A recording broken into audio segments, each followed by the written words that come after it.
नमस्कार, you and yoga में पुनः आपका स्वागत। आज के अंक में हम कुछ विशेष लेकर के आए हैं, कुछ ऐसे विशेष श्लोक लेकर के आए हैं जिनका ज्ञान यदि प्राप्त कर लिया, जिनके बारे में यदि पूरा विवरण जान लिया और जिनका अभ्यास कर लिया तो निश्चित ही हमें दीर्घायु होने से, हमें निरोग होने से, हमें आरोग्य की प्राप्ति करने से कोई नहीं रोक सकता।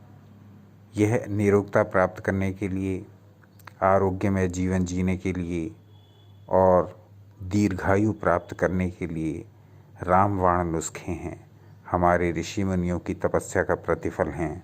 और ये वो श्लोक हैं जिनके बारे में बहुत कम जानकारी है, बहुत कम काम हुआ है और इस पर बहुत कम लोगों का ध्यान गया है। यू एंड योगा के माध्यम से हम आपके साथ वो समस्त प्रकार का दुर्लभ प्राप्त ज्ञान शेयर करते हैं जो कि बहुत कम संज्ञान में रह गया है, बहुत कम लोगों के ज्ञान के आलोक में आ पाया है, बहुत कम लोगों की जानकारी में आ पाया है। तो देखते हैं वो कौन कौन से श्लोक हैं और उनके क्या भावार्थ हैं जिनको अपना करके हम एक सुखी दीर्घायु और आरोग्यतापूर्ण जीवन प्राप्त कर सकते हैं।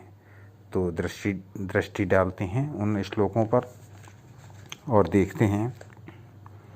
तो पहले श्लोक हमने लिए हैं छठा और सातवां, श्लोक संख्या 6 और 7 लिए हैं हमने ये हठयोग प्रदीपिका के तृतीय उपदेश से। और देखते हैं कि इन श्लोकों में क्या कहा गया। ये श्लोक आपकी स्क्रीन पर भी प्रदर्शित हो रहे हैं, इनको ध्यान से देखिए और चाहें तो नोट करिए। तो कहा गया है हठयोग प्रदीपिका के तृतीय उपदेश में, महामुद्रा महाबंधो महावेधश्च खेचरी उड्डीयानं मूलबंधश्च बंधो जालंधराभिदः। तो ये श्लोक संख्या 6 है। आगे कहा गया श्लोक संख्या 7 में, कर्णी विपरीताख्या वज्रोली शक्ति चालनम इदम हि मुद्रा दशकम जरा मरण नाशनम।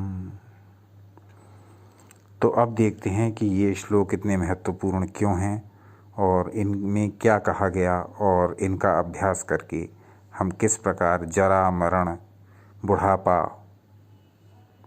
रोग आदि व्याधियों से दूर हटकर कैसे एक लंबा और आरोग्यपूर्ण जीवन जी सकते हैं, कैसे दीर्घायु प्राप्त कर सकते हैं और कैसे जीवन के समस्त सुख हमें उसी दीर्घायु और निरोग जीवन द्वारा प्राप्त हो सकते हैं। तो दृष्टि डालते हैं कि इन श्लोकों में श्लोक संख्या 6 और 7 जो लिए गए हैं हठयोग प्रदीपिका से, इनमें क्या बताया गया है। तो कहा गया है महामुद्रा महामुद्रा महाबंध महावेद खेचरी उड्डीयान मूलबंध जलंधर बंध विपरीत करणी वज्रौली और शक्ति चालन, ये 10 मुद्राएं जरा और मृत्यु का नाश करती हैं। ये भी आसन के ही अंतर्गत हैं। तो जो 10 मुद्राएं बताई गईं, इदम ही मुद्रा दशकम, ये जो 10 मुद्राएं हैं कौन कौन सी, फिर से इनको एक बार देख लेते हैं। महामुद्रा, महावंध, महावेद, खेचरी, उड्डीयान, मूलबंध, जलंधर बंध, विपरीत करणी, वज्रौली और शक्ति चालन। तो ये 10 मुद्राएं बताई गईं जिनका अभ्यास करने से जरा और मृत्यु का भी नाश होता है। ये आसन के अंतर्गत आती हैं। जरा और मृत्यु का नाश होता है, इससे तात्पर्य यहाँ ये है कि जरा मीन्स बुढ़ापा, ओल्ड एज। तो इन मुद्राओं का अभ्यास करने से हम पर ओल्ड एज अपना असर नहीं दिखा पाती, बुढ़ापा अपना असर नहीं दिखा पाता। व्यक्ति मरते दम तक युवा बना रहता है, व्यक्ति मरते दम तक निरोग बना रहता है, उसके सारे अंग प्रत्यंग अपना अपना कार्य पूर्ण कुशलता के साथ करते रहते हैं। तो इस योगी की जो इन 10 मुद्राओं का अभ्यास करता है, इन 10 क्रियाओं का अभ्यास करता है, उस योगी की कितनी भी आयु हो जाए, वह योगी मरते दम तक क्रियावान बना रहता है, एक्टिव बना रहता है। तो ये मुद्राएं बहुत ही महत्वपूर्ण हैं, ये 10 क्रियाएं बहुत ही महत्वपूर्ण हैं, ये आसन के अंतर्गत आती हैं। इन 10 क्रियाओं को करने मात्र से फिर अन्य बहुत प्रकार के योग, आसन, ध्यान और क्रियाएं करने की आवश्यकता नहीं है, बहुत प्रकार के कर्म करने की आवश्यकता नहीं है। यह 10 मुद्राएं यदि इनका अभ्यास कोई योगी, कोई साधक, कोई जिज्ञासु निरंतर करता है और उसको दीर्घ काल तक करता रहता है, तो यह मुद्राएं अपना फल प्रदान करने लगती हैं। धीरे धीरे साधक इनमें प्रवीण हो जाता है। फिर जैसे जैसे उसकी आयु बढ़ती जाती है, उस बढ़ती आयु का असर उसके ऊपर ना के बराबर पड़ता है। उसका शरीर निरोग हो जाता है, वज्र के समान मजबूत हो जाता है। रोग यदि पहले से हैं तो वो नष्ट होने लगते हैं, नए रोग उत्पन्न नहीं होते, शरीर क्रियाशील बना रहता है। इस प्रकार से वह व्यक्ति दीर्घायु का सुख भोगता हुआ अपने समस्त कर्तव्य कर्मों को करने में पूर्ण कुशल होता है और इस मानव जीवन का जीना सार्थक करता है। शरीर में उसके कोई रोग होता नहीं, मन में कोई विकार होता नहीं, शरीर एकदम एक्टिव, क्रियाशील, निरंतर बना रहता है और बुढ़ापे का असर, जरा मरण का नाश करने में वह योगी, वह साधक, वह जिज्ञासु समर्थ होता है। तो ये बहुत ही महत्वपूर्ण श्लोक हैं। इनमें से प्रत्येक क्रिया का अपना महत्व है, अपने करने की विधि है, अपने करने का प्रोसेस है। उस प्रोसेस को जानकर यदि इन क्रियाओं को करेंगे और अपने दैनिक जीवन में इनको स्थान देंगे तो निश्चित ही इस श्लोक में लिखी हुई यह सारी बातें आप पर भी सत्य सिद्ध होंगी। बिना कि ये सब करे का कर्तव्य है, जब तक करेंगे नहीं, जब तक केवल पढ़ते रहेंगे, जब तक केवल ज्ञान प्राप्त करते रहेंगे, तब तक उसका कुछ असर नहीं होना है। जब तक इन क्रियाओं को करेंगे नहीं, करके नहीं देखेंगे, इनको अपनी दिनचर्या में सम्मिलित नहीं करेंगे, तब तक उसका प्रभाव आपको देखने को नहीं मिलेगा। तो हम आपके लिए चुन चुन कर ला रहे हैं एक से एक ऐसे श्लोक जो आपके जीवन को पूर्णतः परिवर्तित करने में आपके सहायक होंगे। आप इन श्लोकों पर ध्यान दीजिए और उन श्लोकों के अनुसार अपने जीवन को चलाने का प्रयास कीजिए। उन श्लोकों को अपनी दिनचर्या में सम्मिलित कीजिए, तो पाएंगे कि प्रत्येक श्लोक आपके कल्याण के लिए ही निर्मित किया गया है। तो एक बार फिर से देख लें इसको।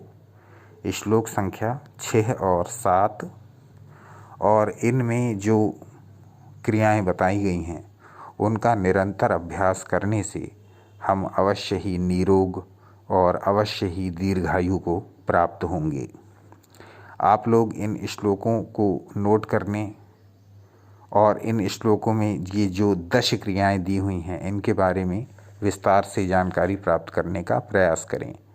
यदि नहीं इन क्रियाओं की जानकारी प्राप्त हो रही तो कमेंट बॉक्स में लिखें। हम एक एक क्रिया के ऊपर एक एक वीडियो बना करके उसकी विस्तृत जानकारी दे करके आपके लिए अपलोड कर देंगे। तो आज के श्लोकों में हमने बेसिक जानकारी दी है कि ये क्रियाएं करने से हमको निरोग शरीर की प्राप्ति होती है, निरोग मन की प्राप्ति होती है और दीर्घायु की प्राप्ति होती है। बहुत सारे योगियों ने भारत में अनंत काल से इसका अभ्यास करके रोग रहित जीवन पाया है, दीर्घायु युक्त जीवन पाया है, दीर्घायु पाई है। वही रहस्य आपके समक्ष प्रस्तुत किया जा रहा है। लाखों योगी लाखों करोड़ों अरबों वर्षों से इन क्रियाओं का, इन 10 क्रियाओं का निरंतर अभ्यास करके अपने को हिमालय जैसे स्थानों में और दुर्गम जंगलों में भी अपने आप को स्वस्थ रखने में समर्थ हुए। यह केवल इसीलिए संभव हुआ कि यह वह योगी जन प्रतिदिन इन 10 क्रियाओं का अभ्यास किया करते थे। तो ये 10 क्रियाएं बहुत ही इम्पोर्टेंट हैं, बहुत ही महत्वपूर्ण हैं। आप यदि इनके बारे में अलग अलग जानना चाहते हैं, प्रत्येक क्रिया के बारे में अलग विस्तृत जानकारी चाहते हैं, जिससे कि आप एक एक क्रिया का अभ्यास कर पाएँ, तब आप कमेंट बॉक्स में हमको अवश्य ही लिखिए। एक एक क्रिया के ऊपर एक एक सेपरेट वीडियो बना दिया जाएगा और उसको अपलोड किया जाएगा। तो जैसा भी हो आप कमेंट बॉक्स में सूचित करिए।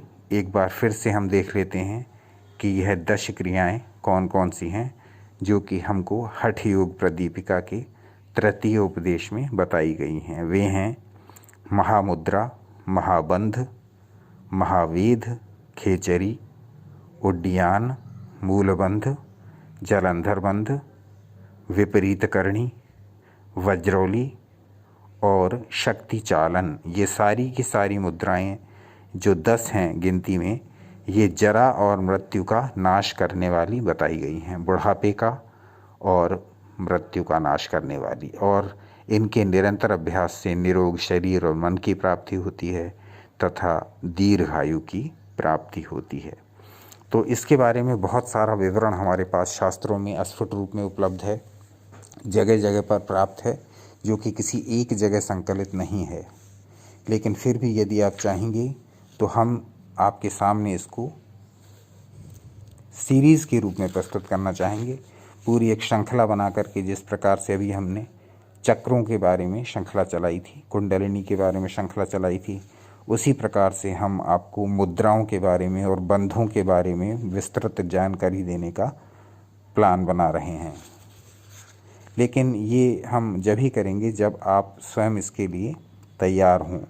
यदि आप चाहें तब हम आपको एक एक मुद्रा के ऊपर अलग अलग वीडियोस बना करके अपलोड करके आपको इसकी विस्तृत जानकारी देने का प्रयास करेंगे। आज के अंक में हमने ये जाना कि किन 10 मुद्राओं से हमको बुढ़ापा रहित दीर्घायु की प्राप्ति हो सकती है। तो आज का वीडियो देखिए, कैसा लगा ये बताइए, और क्या अब इस बारे में और विस्तार से जानना चाहेंगे ये भी बताइए। जैसा भी हो कमेंट करके बताइएगा। अपना अनमोल समय हमें देने के लिए बहुत बहुत धन्यवाद।